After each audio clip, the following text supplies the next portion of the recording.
whether you've been the pastor's kid, the person sitting in the pew, is that you are allowed to love someone who's imperfect. There's a lot of conflict inside of our souls when someone has had a public fall. And I think the Lord really spoke to me about the fact that I didn't need to justify or explain or own my father's sin, that God could handle that portion of the story, but that my love for him was not only okay, but it was good.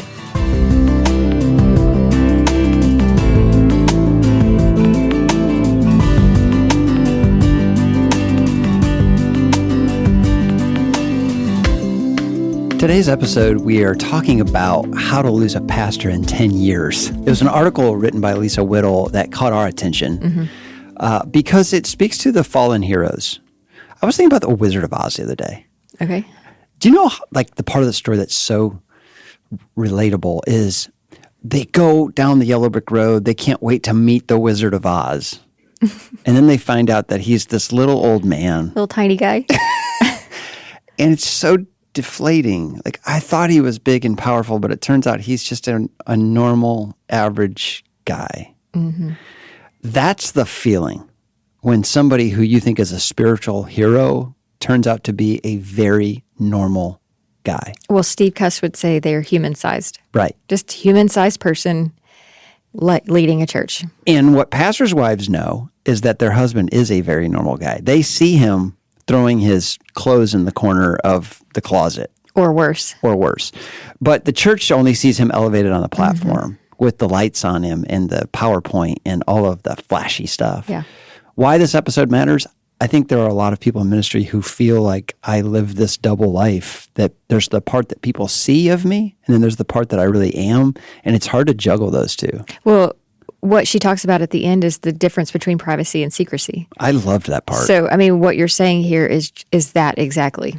We want to be private, but we also want people to not know our secrets, which isn't healthy. No. So this conversation, let's jump right into it. Lisa, thank you for joining us. Oh, thanks for having me. Glad to be here. Lindley and I were so amazed by the story that you bring to the table. Mm-hmm. And there's so many people in ministry that struggle with, my people think I'm perfect, or they think I'm a superhuman being. And your story about your dad and watching him fall and all of the things that happened in your family life, I would love for you today to just tell us a little bit about that. But tell us about yourself as we get started and just a little bit about you. Well, let's see. What do I tell? I never know what to do. This is like, where do you live? Panic. I freeze, right? Yes, like which life do I tell you about, right? Because it seems like I've lived a lot of them.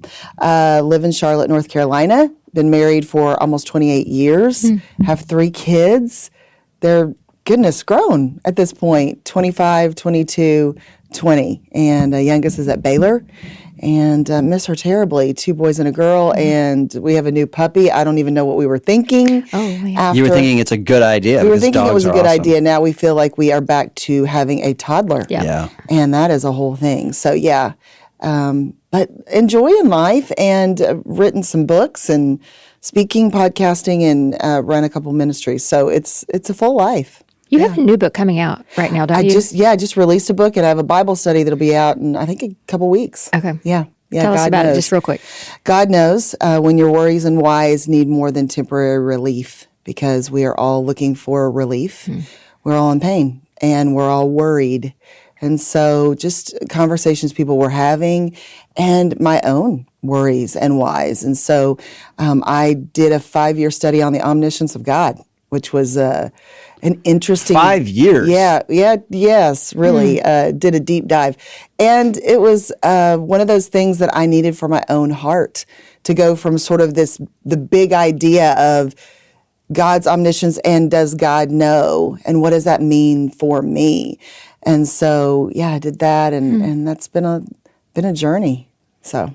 Well, you wrote an article for Lifeway Research called "How to Lose a Pastor in 10 Years." Yes, it's been a while, and I That's did. 5 years ago you wrote that. Yeah. It's been, Well, you know, we immediately went to our "How to Lose a Guy in 10 Days" favorite lines. But Glad you picked up on that. yeah, it was a great comparison.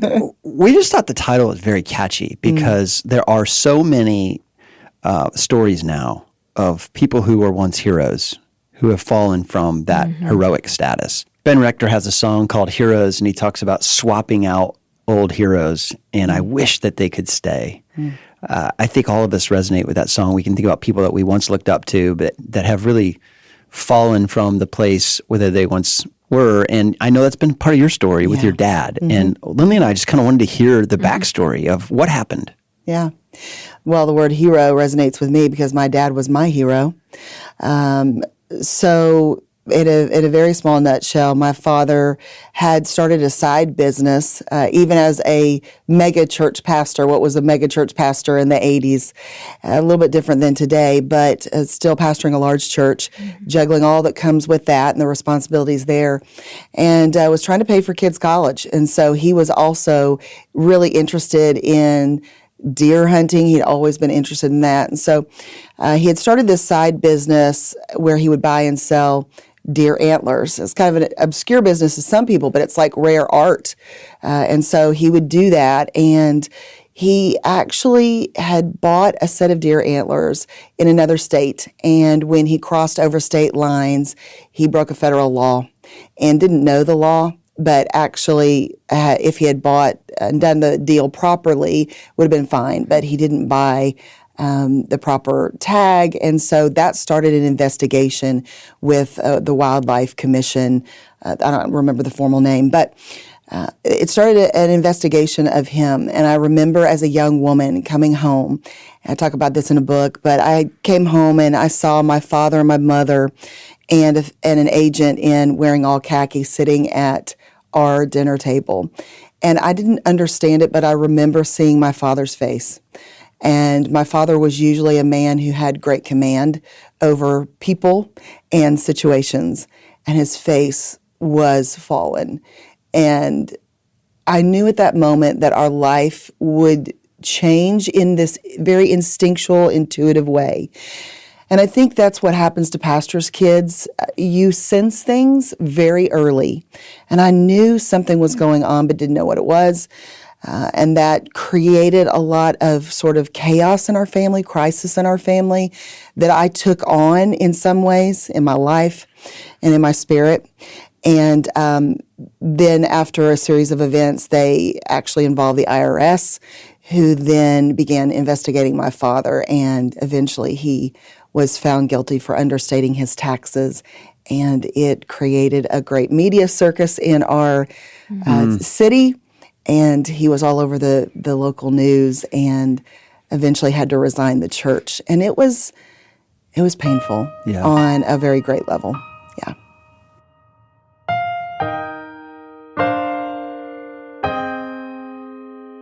Ben, when she was talking about how this began with her dad, I have a heart for him because probably what he was thinking is, I'm a family man. I have 3 kids. They have to go to college. They need cars, all these things. And so oftentimes pastors don't make much money, but yet they work full time. I mean, constantly. What are your thoughts on this? And well, he I'll keep obviously going. was looking for a way to make some extra money, probably to help the family. I think his heart was probably pure in that moment. That's where I feel like it started pure. Yeah. And he, did an end around and didn't fill out all the paperwork, which honestly, how many of us do that? We find out we're going to do a home project. Well, are we going to turn it into the HOA? I mean, come on. Speaking personally. We all have these moments where we're like, do I really want to jump through all the hoops? So it's really easy for us to throw stones at him for what happened. But the truth is we've all done that. And it really made me think, too, about how often I get mad at so-called celebrity spiritual people for doing things that I do all the time. But they're not allowed to do it. So I find out that somebody's a little bit greedy, or they asked for more money for a speaking event that I thought was reasonable. How many times have I wanted a little more money? Yeah. Where I was trying to figure out how to get just a little more money, or even at a restaurant when I thought the meal was more expensive than I thought. So you know what? I'm going to take it off the waiter's tab and save that money for me rather than pay this person that's been working hard all night. Greed comes in many forms. You don't do that, though. Of course not. Well, I know. I just want to clarify. Like, But I'm tempted. you have tons of faults, but that's not it. I'm tempted. I like to keep my own money. Yeah. So I'm ready to write this person off because they wanted a little more money when I want a little more money sometimes. Well, I just feel like beyond that, he probably was scared. I mean, sometimes we make bad decisions when we're scared, and he, missed, like you said, the paperwork, and it was a different time, and that was before, there's online forms to fill out, and it was just difficult, and so we assumed that everything back then would be the same level of difficulty now, and it's probably much different. Right.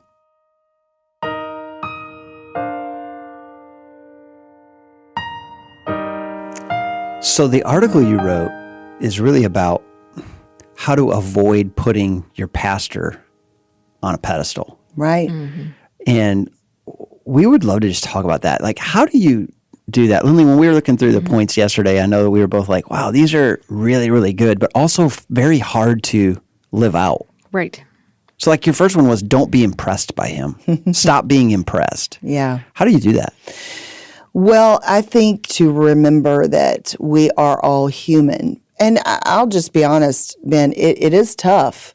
It is tough when you see someone get up and bring a word that is impactful, that is important, that is inspired often, hopefully all the time, and, someone that we admire deeply. It's tough not to be impressed.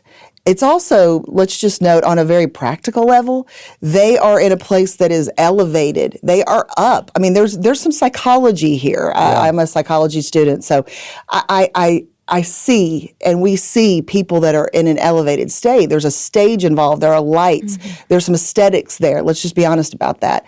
So it's hard not to be impressed, but I think it's really important for us to continue to remind ourselves this is a human. Humans make mistakes. There is only one sovereign. There is only one supreme. Everyone else has interpretation of Scripture. Everyone else has the ability to make mistakes. Everyone else has problems in their marriage. Everyone else is not a perfect parent. And so while we respect and honor position, we've got humans that are preaching on Sundays, and I think that's important. Before we go to the list of the things, you said something that I think our listeners were probably drawn to and clued into it like I did, in that you were talking about how you saw his face was fallen and you took that on yourself. Yes. Like your spirit. And I have a story. My parents were not in ministry, but there was something with my family that as I've gotten older, I realized, wait, I took on something with them that I shouldn't have. It wasn't my duty to take on. So I just wondered if you could flesh that out just a little bit more of like when I don't know how old you were at that point, but over the next few years, like what were some things that maybe you began to feel like were your responsibility or you should fix or you should pretend? Can you think back of that time frame? Yeah, absolutely. I felt very protective over my father, so immediately I began to sense that perhaps people in the church couldn't be trusted, perhaps people outside of the church couldn't be trusted. It did develop within me this almost a skepticism in my spirit. And, that's tough for a 16, 17-year-old to process. It also takes some joy from your spirit, and that's difficult. I think part of that just combined with my natural personality, and so it didn't attach to my brother and sister the same way. And it's manifested in all of us in different ways as we've grown up. They've had their own set of difficulties, which aren't mine to speak of. What's your natural personality? My natural personality is a bit intuitive. It is I am a deep thinker. So when you're doing that, when you are that way, and then you are also a protector by nature, you begin to think, okay, I need to protect my dad. I need to protect my mom. I think as a pastor's family, a pastor's kid, you feel that way anyway. You intuitively know that, your dad is beloved, but he's also not beloved. You know it. You hear it. I can even remember as a young girl I would hear, it was like my hearing was heightened in some ways. I don't want to over dramatize this, but I can remember whispers that I would hear in the hallway at church, about my dad. I knew immediately it was about my dad, good and bad. And it's just interesting because those burdens are tough for a pastor's kid to carry. And I think that's why a lot of pastors' kids end up going a little bit off the rails. Yeah.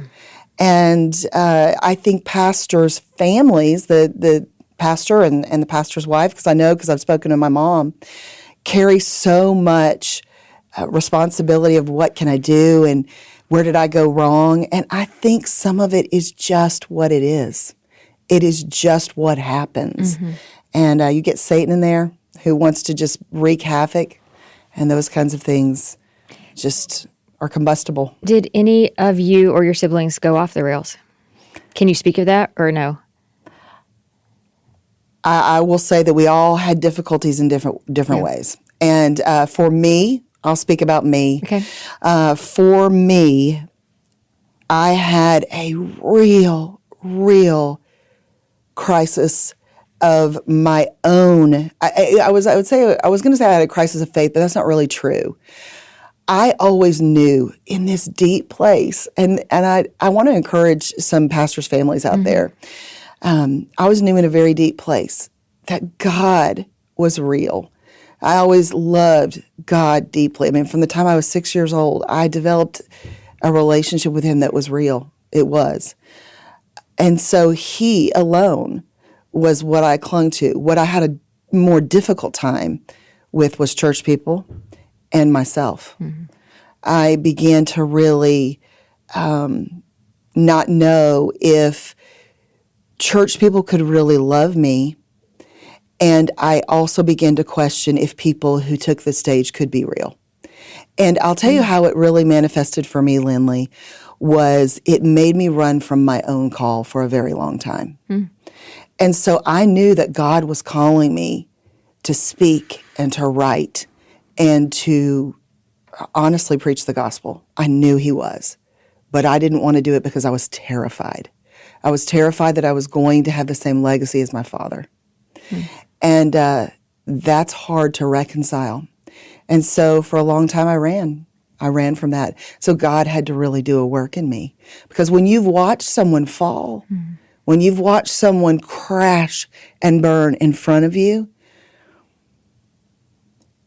you're not eager to go into a glass house. You're not wanting to do that. I mean, you really aren't. And so I had to wrestle down legacy and DNA and say, where did my father start? Where did he stop and where do I start? And who he was is not exactly who I am. We have similar giftings in many ways. I have similar mannerisms as my father. I have a picture of us side by side. He's gripping a pulpit and I'm holding a podium, and we look very, very similar. And people would always tell me, you're so much like your father. And what I heard was, you're going to end up in that same spot. And I went to a lot of counseling over that. And the Lord was so good because He dealt with me a lot about those things. And I'm happy to report that the Holy Spirit can do an incredible work in your life. And what has happened instead is that great place of grief for me became fuel. When my father went to heaven in 2017, the Lord challenged me with this. He said, what are you going to do with what you know? And I knew it was not a call to work more, because at this point I was already writing books. I was already, running a ministry. I was already speaking and things. But I knew what it was a call to report from the front lines of what I had seen with a pastor who had fallen, crashed, and burned in front of my eyes. And God has allowed me to use that to be able to speak to people like on the glass house and say, this is what I know. And if I can be of some help, I sure want to be. Did your parents stay together through all that? They did. And I want to say I credit that to my mother. Yeah. I really do. Yeah. My mother is an incredible, godly woman. And, it is true that those kinds of things require a lot of, I mean, hefty Holy Spirit help, but also I just think a lot of heavy consideration and, process. My father, after that crash, went to, I've called it a sabbatical, but that's not the right word. A sabbatical is something different. This was forced resignation and forced sabbatical, we'll put it that way. He went out and lived on a gravel road in a travel trailer for about 2 years and wasn't well. And he moved my mother to a place. He did have the foresight to do this, I'll say, and she was willing to do it. He moved her to a place that had been a great place of ministry for them at a certain point in their life, with some really good people in Oklahoma. And she and my younger sister, who it affected greatly, went and lived there and healed. And so, I think people from the outside don't really understand what this does to a family. The devastation is real. I'm very careful to weigh in on things that happen in the news to people. There's podcasts and news articles and things, and we all want to weigh in on what goes wrong. But I can tell you, when you have been on the other side of it and you've been the family, you're very, very slow to comment, because I've been the daughter and I know what happens. I was sitting in a seminary chapel one time, Ben, and I was a seminary student, and the person speaking began to share a story about a pastor, a well-known pastor in the Midwest, who had a public fall. And he began to share an illustration like so many of us do, who take stages and give illustrations all the time about folks. And he was talking about, it was in the context, I believe, of losing or getting distracted from your first love. And he used the words, a well-known pastor in the Midwest. And the minute he began to give that illustration, something within my body said, this is about your dad. That man did not know I was sitting in the seminary chapel. And here's the irony of it, Lindley. This was the first and only time I had been to seminary chapel. Can I admit that? I was a chapel skipper, but I was there that day. And he began to tell my father's story. And I remember sitting there, and I kept telling my shoulders, don't shake, don't shake. And tears began to fall into my lap. And he told the story about my father, but it was from a very clinical perspective. And I was fresh off of the pain. I mean, I think my dad had only resigned 6 months prior. And after it was over, someone had told him that I was sitting there. And I got a phone call. I was in my apartment. It was a couple hours later, I got a phone call from his office asking if I would come meet with him. And I agreed to do so. I was angry. I was a little spitfire at that point. The Holy Spirit hadn't quite gotten a hold of this personality, and so I was about to go give him a piece of my mind. This older professor, it was very disrespectful of me to think so, but I was angry. I was angry and hurt. And I remember walking into his office, and he apologized. And I said, well, can I just ask you one question? And he said, okay. And I said, where did you get your information? And he said, from the newspaper. And I said, well, sir, this might have been a story to you, but this is my life. And he looked at me and he said, I just want to tell you that I will never again use another story like this. Good for him. And so, this is silly, but in my kitchen, I have a flip book of things, and every week we flip it, and it's just, things to teach your kids. And this week is literally, I just pulled it up, it said, don't share hurtful things. And then it goes on to say, sharing a screenshot of an unkind text or retelling something rude you heard about a person is not being a good friend. And it goes on to talk about it, but it reminds me of this, like, it's not our story to tell. And I think that is what's so hard right now about social media and different things is we tell our version of a story that we didn't have to live. Yeah. And so, I mean, it's so hurtful to sit there and be told something that he really doesn't know the ins and out of. I'm sorry, man.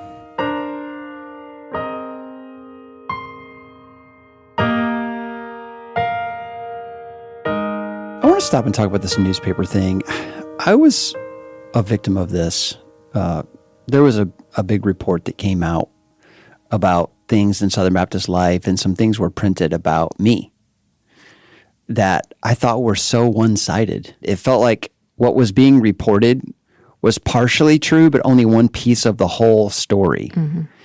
So when the soundbite was taken and printed, it sounded a certain way, but if the whole story had been told, it would have cast that whole situation in a different light. And I realized right there the power of the printed word and how often it can be misunderstood. And when she was talking about how this man read this newspaper story about her dad and believed it word for word without the full story, it made me think about all the times I hear about people. And I see something on social media, and I am quick to believe it. Can you believe that so-and-so did this or bought that or went there? And I'm doing the same thing that I resent other people do to me, which is to believe something in print that hasn't been verified by actual sources. It just makes me wonder how often we judge people because of things we read in the news. I do think that's one thing that has been helpful as we've gotten older is to realize we've walked through so many things now that my first reaction when I hear something is to think there's got to be another side to that story. Yeah. There's always two sides. It doesn't mean they're equal sides, but there's always two sides to it. And so I think that has been one thing that has been fun as we've gotten older because used to, I mean, man, my personality, I'd get fired up. I'd been like that guy who shared the story. And now when I hear something, I think there's got to be more to that. That doesn't make sense. You know, nobody just all of a sudden makes such a bad decision. Well, let's just say that somebody wants to create a story that I'm irresponsible. And they get to carry a camera around and follow me around for 3 or 4 weeks, and they find every irresponsible moment in my life, which is a lot of them.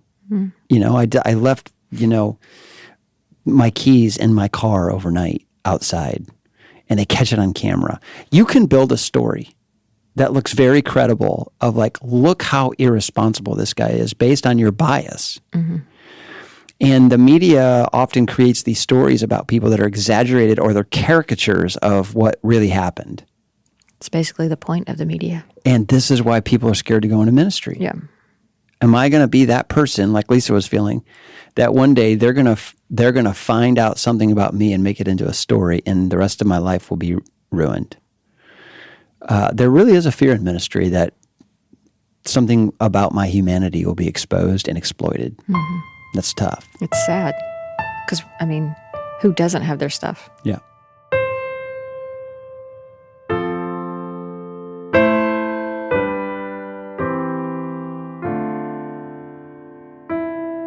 So the second one was stop wanting their light. Yeah, a mentor said to me one time, Lisa, so we had actually started a church. We started and closed a church in 13 months. It's not something I recommend at all, but it was something that happened in my experience with my husband. And I remember we were having a difficulty with the family, and I remember that our mentor said to us, Lisa, there are sometimes that there are people that just want to stand in your light, and I just need you to know that. And I was kind of like, that's interesting. So I processed it a little bit, and I realized it's true. There are folks that actually just want to stand in the light that you're in when you're in leadership. And I think it's important to realize that and try to be self-aware about who we are as folks. Sometimes we just get attracted to the light that pastors stand in.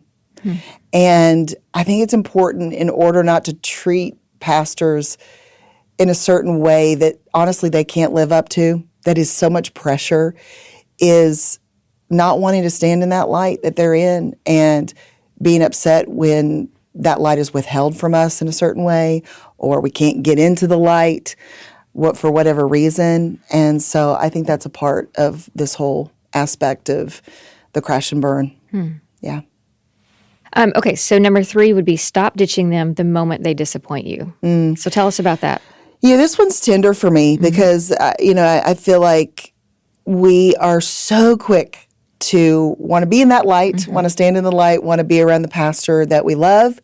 And we are also very quick to drop them like a hot potato when they have, when they are no longer the hot commodity, when they are now the pariah, perhaps, when they are now no longer everyone's favorite. And I think it's really important as human beings, as believers in Jesus Christ, forget role. Like, why are we doing this to people? And a pastor is no different. A pastor is a person, a human being, a dearly loved child of God. And so to not drop them when they are in a moment of pain is really important. Now, I want to say there are lots of things at play here. I know sometimes pastors have great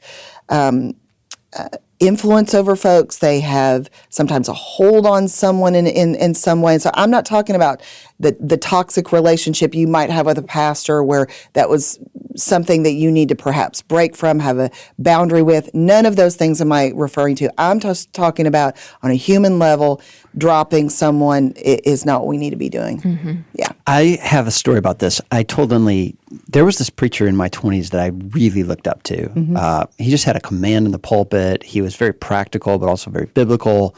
And this was back when you bought tapes.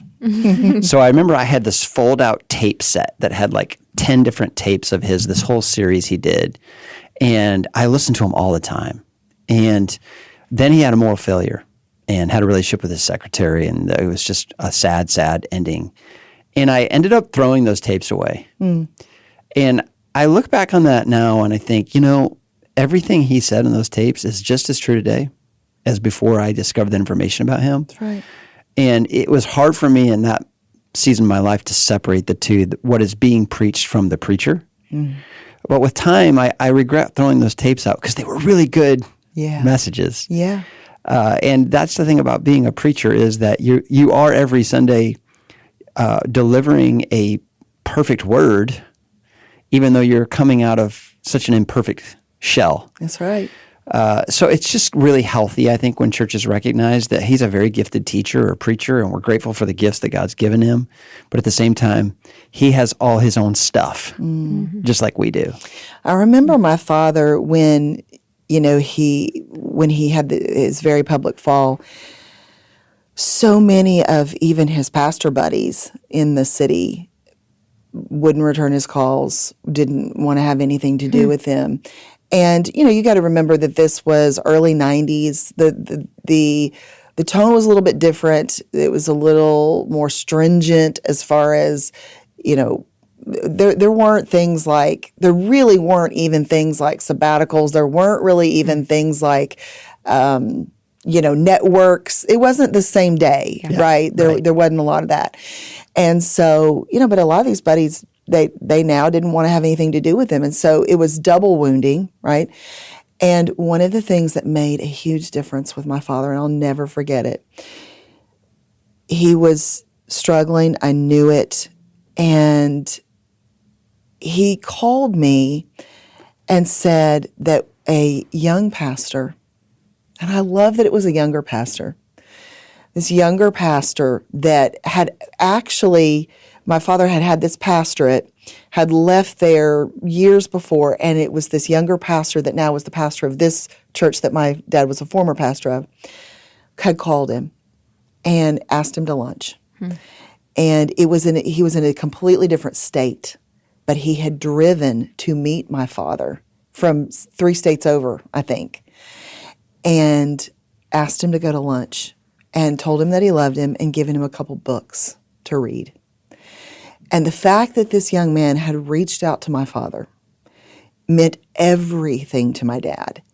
And it instilled hope in him that he wasn't someone to be thrown away. He was not damaged goods. I'm telling you, it was the beginning of my father being restored. Someone believing him. Someone believing in him. That's awesome. Yeah. I love that it was a younger It person. was a younger pastor. Gosh, these are all so good. Okay, so let me talk about number 4. It says, stop pretending they've never meant anything to you, which I think is so, that's kind of what you were talking Yeah, about. It really with plays it. into the same idea of just, Yes. I can think of certain pastors and preachers that, I read everything they wrote, Yeah. and I still quote them. I know occasionally I'll quote them in a sermon, and I'll think, oh, I better not say who it is. Right? A certain preacher said, Yeah. and it hurts my heart because I know if I say their name, the word that they spoke won't have credibility. And that might be wisdom. I think to a degree, Ben, that might just be wisdom. I think so too, because it distracts people from Yeah. the truth. But it's still a little bit of a funeral in that moment of like, I hate that I can't say his name because people immediately think this isn't true. And there is a grief process. Yes. And I think what happens, honestly, I will say this is more for the person who learned from the pastor, right? So if you have this belief system that everything you learned from this pastor that you sat under for, in some cases, 20 years, right? That you now have to render that null and void, then you're going to question your whole spiritual life for 20 years in Right. some regards, right? And that's really going to be a crazy faith journey for you to go back and want to unravel all that. And I think Satan could even use that to say, hey, really, do you actually believe that? Did you actually learn that? Because this person over here who fell taught you that, and now I want you to question that. I think that can actually even be dangerous. I'm gonna go as far as to even say that. Those sermons, the music, we are all flawed human beings. If I have to believe that everything that I have written or the Bible studies that I've done and taught and all that, if I have to believe that it has to come from a place of perfection, I am so in trouble. No one can listen to a single piece of content I've ever put out. And I realize that, someone falling, off a pedestal, but this is why we don't need to put people on huge pedestals. Position, I get, we have to be held to a higher standard. And I've talked about those things and take those things seriously. I just think that there's a difference between that and awe. Awe is reserved for the one and only. And honor is something that we have to take seriously in our position. So two different things, yeah. Several years ago, I was talking to a staff member at Lifeway. I was getting to know her, and it came up that she was divorced. And I remember that moment feeling like not certain what to say. And I said something like, I'm really sorry that you went through that. And I'll never forget her response.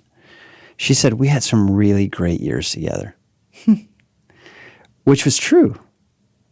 They had some really great years together. She didn't go into all the stuff on how it fell apart, but I believed her. And she taught me something that day. I was reminded of we do have seasons with people. And I think about seasons of relationships I've had, like, a great friendship that meant so much to me for so many years, and then it fell apart. Well, I don't have to choose to emphasize the falling apart story. Yeah. I can remember the beauty of that relationship for the years where it really helped me through a hard time. So Lindley and I have this saying that someone shared with us that whatever you focus on gets bigger. And it really is true. Yeah. And with people, there's so many great things about every one of those leaders we're talking about before the fall that can be celebrated, even though it's tragic how things turned out. I think even in a different level, when you say stop pretending they never meant anything to you, for the people listening who maybe haven't gone through a scandal or a fall, pastors move on. Yes. And it's hard. When you move on, even we still talk to people from Colorado, and it still gets brought up almost every time, like, hey, there's still people that are mad at you for leaving. And we're kind of like, I wish they would remember the really good things, because we were just following the call of God on our life. Yeah. And so it's really hard when you feel like you have these relationships and then people, you move on, because that's what happens in life. Yes. And people, they almost act like you didn't exist. I think that's one of the hardest things, when, this makes me kind of emotional. When my father, my father served at this church that he lost for 13 years, and he sat by people's bedside when their loved ones were dying, and married countless people, right? And was at the hospital for countless people, because especially in the early 90s, I mean, as a pastor, late 80s, early 90s, you were doing everything. You were on hospital visitation. You were the resident counselor, right? You were doing a lot of the jobs that now is split up into a lot of different jobs. And so he was there for so many wonderful things and hard things. And then it was like, poof, Done. he's gone. And I think that was a great grief for my father, that he was never mentioned again. One of these, it's interesting because I've gone back to the town. I've spoken in that town, which is actually really hard for me. It's interesting. I've healed so much from all the things. One of the things that's hardest for me is to go back to that particular city and speak. I don't like it. And I was there recently, and my father was a great visionary, incredible visionary. And when we moved there, the church was a very small church in a neighborhood, really tiny. And he had this vision for this incredible, beautiful church in this new location. And this new location had not one thing there. Now, I mean, not one thing. It was farmland. It was crazy. And he was like, no, this is the perfect location. I'm sure people thought he was nuts. But the church had vision with him. And so they began to build in this new location. Now, that place is insane. There's every fast food, everything there. It's hustling, bustling, go and blow in place.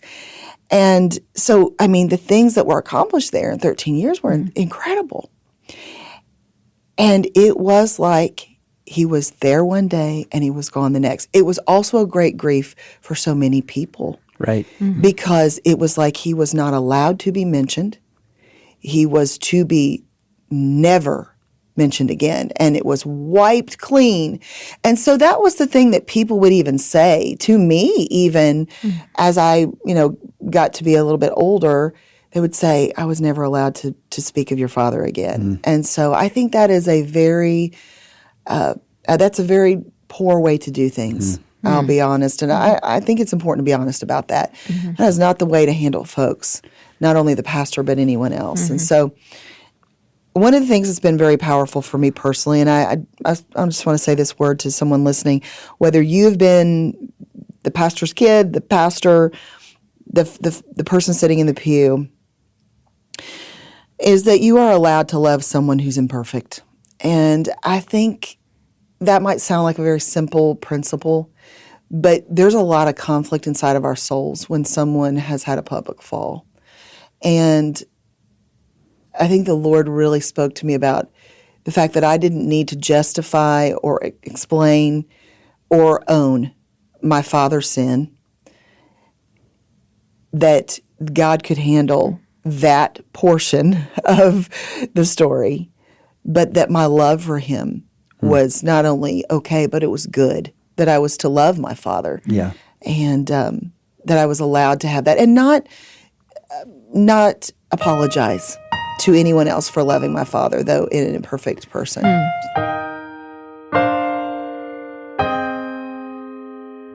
I was thinking about Galatians 6, where it says, if anyone has sin, let you who are spiritual go and restore this person, but do so gently, lest ye fall. It's the idea of when we go and approach somebody about sin in their life, we should do so very humbly, knowing that we have sin in our lives, that we should show grace to this person as much as possible because we need that same level of grace. And Lisa's story just made me think about that, about how often we want grace, but we want to give law. It's true. We want to be on the receiving side of grace, but we want to hold people accountable to their word. Oh, we do that with spouses and kids and parents and siblings and friends and everybody. I mean, how many times have you and I been in a disagreement and one of us will say, cut me some slack? I don't think I've ever said that. Or, cut me some slack. Or I could use some grace. You asked for grace. Like, can I get some grace here? Yeah. So there's something about us that wants to receive grace. Really, it's like the benefit of the doubt. Or what we talk about, a charitable Yes. assumption. Like, Yes. can you just assume the best in me versus assuming the worst? So we want people to assume the best in us, but we assume the worst about them. Naturally. Yeah. That's really messed up. Yep.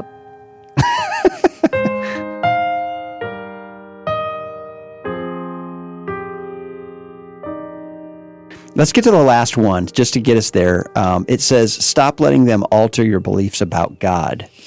So theologically, we do tend to line up our spiritual heroes with who God is. Yeah. And that's not a healthy connection. No, I mean, that was big for me, was separating church people from God, my father's behavior from God, all of it from God, because, oh man, that's it, isn't it?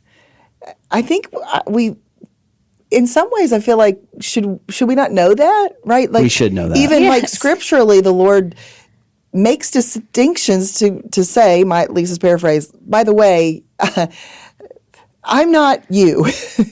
But I do think because it's all intertwined, a lot, faith and church and hurt often, we get confused and it gets messy. Can I say something on this? I was thinking about this the other day about how we are the story we tell ourselves. When we look at David's life, he is heralded as the man after God's own heart. He's like the number one MVP player in the Old Testament. And look at his life. It's such a mess. I mean, polygamy, lies, adultery. Like, if those things were associated with a pastor today, we would say disqualified. Right. Never back in a pulpit again. But with David, we see him with a harp and this innocence.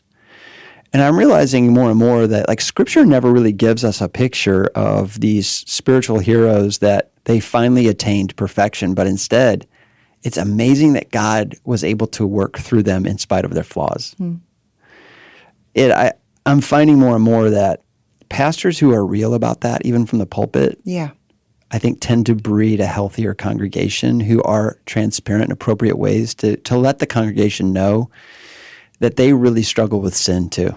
I think that's it. I really, really believe that it is the secrecy culture that has to go. Secrecy culture. And That's a good one term. of the things that I talked about in God Knows, my latest book, was the difference between privacy and secrecy, because I feel like that was one of the things that led to a lot of problems with my father. He was a person that craved privacy. And I think pastors do crave that a lot because your life is so public. Yes. Your life is so on display. You don't know who your friends are. You don't know who loves you for you. It's hard. I feel this in many ways in the public ministry that I do. You want real friends. You want people to love you for you. And you want some faction of a private life. You deserve that. You should have that. And yet, privacy can slip into secrecy before you know it. And I think that's what happens many, many times over. And so, this secrecy culture is Yeah. what kills us, because Satan can just get in there and does get in there. And before we know it, Well, that's I what know we- you're a person that reads a lot of theology. If you read theological books from 50 years ago, preaching books, homiletics books from 50 years Yeah. ago, almost never does the writer share a personal illustration. True. It's about Winston Churchill Wow. or about some great leader or Yes. George Washington, but it's never about his or her personal failure. Yes. That's changed. I think older pastors are like that. Older as well. pastors, Older there was a pastors don't generation, and share. your dad was in it, Yes. where you presented a persona that gave people hope that they could one day get there. Ben, they didn't even have access. I was even thinking about this the other day. When my father would prepare for sermons, he didn't have access to logos. That wasn't like, those things weren't accessible. So can you even imagine back then even preparing to preach? Probably And had one he set was- of commentaries. Right. And he was preaching like 3 to 4 times a week, Right. different sermons. Yeah. So, I mean, it was a very, very different day. And I have a lot of grace for where he was coming from. Also, my father was very ill-equipped in many ways for what he got into. He was saved radically from the Navy. He had lived a very wild life. What he knew was he was radically transformed by the love of Christ. And what he wanted to do was go and use this passion. And I'm talking, my dad was this incredible, passionate orator. He had this wild but raw gifting, and he was good at it. But he had not been discipled. He did not know the pitfalls. He did not have an older man come alongside him and say, son, you are gifted, but let me tell you some of the things that you could really get into. And so you have this kind of mix of like this raw passion and this gifting and let me go to it. And he just went for it. But I'm telling you, he just wasn't equipped. Wow. So a lot of things went wrong. What a great conversation about authenticity. Yeah. Lisa, thanks for being on the show. I know there are going to be a lot of people out there who listen to this and think, this is so healing because I'm so heartbroken after losing a hero. Mm-hmm. And I think you've given us some really good words today. So nice. Thanks for being here with us on The Glass House. Thank you. The Glass House is brought to you by Lifeway. It is produced and edited by Angie Elkins with help from William Hall. Sound engineering by Donnie Gordon. Artwork by Heather Brzezinski. And photography by Rebecca McVeigh.